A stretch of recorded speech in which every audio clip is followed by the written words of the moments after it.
Thank you. Good morning, everybody, and Merry Christmas. I hope everyone had a great Christmas holiday with friends, family. I know that I did. So I just want to go over a couple of things with you and get everything all set up for the week ahead. In the week coming, please remember that next Wednesday is the reorganization meeting for the new year. The time, all of that will be put forward on the city website. I believe the meeting is set for 11 a.m. So that'll be the reorganization of the council, their designations. We will start a new year with a lot of projects that are still moving forward. What I hope to do a week from today is kind of give you sort of a year in review. Let's take a look back at 2024 and see where we're at. So look forward to that. We'll be working on that throughout the week. I want to thank the seniors over at the John Duke Center. I managed to be with all of them on the 20th for a little Christmas event that was going on there, and shared with them the fact that there were 3 council members that on the 18th had decided to not go forward, to not approve the $1.2 million in renovations for the HVAC system, as well as a few other remodels at the Duke Center. And lo and behold,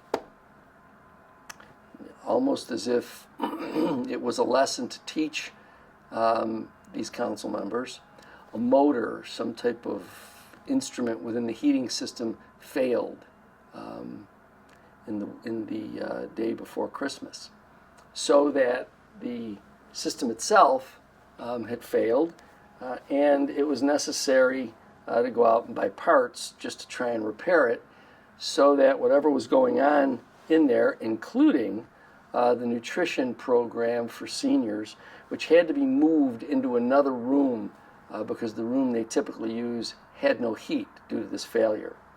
So I want to thank all of the senior citizens that took the time to make phone calls. I can tell you that the council chair reported to me a significant number of calls from seniors questioning why the council would not approve those repairs. And I think it boiled down to some, as I understand it now, some disgruntled former employee claiming that a repair had been made there. Now think for a moment. You know, if something breaks at your house and you can't get a contractor in immediately, you find a way to repair it so that it just kind of can be workable for at least a short period of time before you can actually have it replaced, fixed, remodeled, whatever. The system over at the John Duke Center is a series of different additions. And these seniors, they go there and enjoy socialization. They have exercise there. Nutrition program is also there, one of the 2 locations, as well as just having events that keep our senior citizens active. Why those council members, particularly our Sunshine Council member, who always talks about doing things in the open, but then goes about the business of getting secret information that he thinks, he's uncovered something great, why they would oppose that. But I think logic prevailed, and last night the council approved at a special meeting. They had to call a special meeting. I'm surprised the Sunshine Council member attended the Sunshine meeting. He typically doesn't attend anything that he doesn't have to, but he came and he attended, and so they voted to approve that. What I don't understand is you've got you've got 100 or so employees in the Department of Public Works, and so we're trying to build for them a central unit location where equipment and people can all be housed to assist in management, accessibility, the ability to have all of the workforce depart from a central location. And yet, even though this is a topic that had been talked about as being important to accomplish, probably sometime in 2022, our Sunshine Council member decided that he didn't care too much about whether or not the Parks and Public Works employees had a place that was well heated, had space for them and for their equipment. For whatever reason, the Sunshine Council member decided that he had more information, and so he needed to vote no. So an $8 million project, thanks to the other council members, will go forward.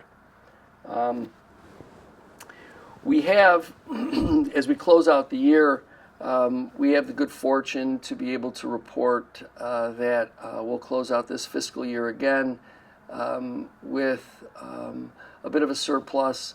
Those are the things that are important as we go forward with negotiating contracts for all of our collective bargaining units. We are currently in those discussions with a couple of the units, and as we get to conclusion on those negotiations, I'll be sharing information with you on impacts for all of us, as well as how those negotiations concluded. So we're looking forward to having a very realistic conversation with the bargaining units and getting to a place that sort of understands the importance of the work that they do and balancing that with the need to be cognizant of the fact that the taxpayers are the people who are funding these contracts. So we'll keep you posted on that as that goes forward. As we approach the end of the year, there are also some things that are winding down here. All of the offices here in City Hall participated in a door decorating contest, and I have to tell you something. They were pretty imaginative around City Hall. We have determined which door will win the prize for this year. I can tell you that it kind of came. It was sort of a dark horse, one that I didn't really see coming. But we'll put that out today on our website. I'm going to kind of tease it a little bit with you. But they all worked very hard. I have to tell you that they really put effort into it, and I appreciate the fact that the staff and the offices here got into the Christmas spirit and decorated their offices. It also lent a certain feeling to the building throughout this Christmas holiday for all of the residents who come in here and conduct business. So I want to thank the staff that came to work and did all of that for their offices as well as for the center entranceway.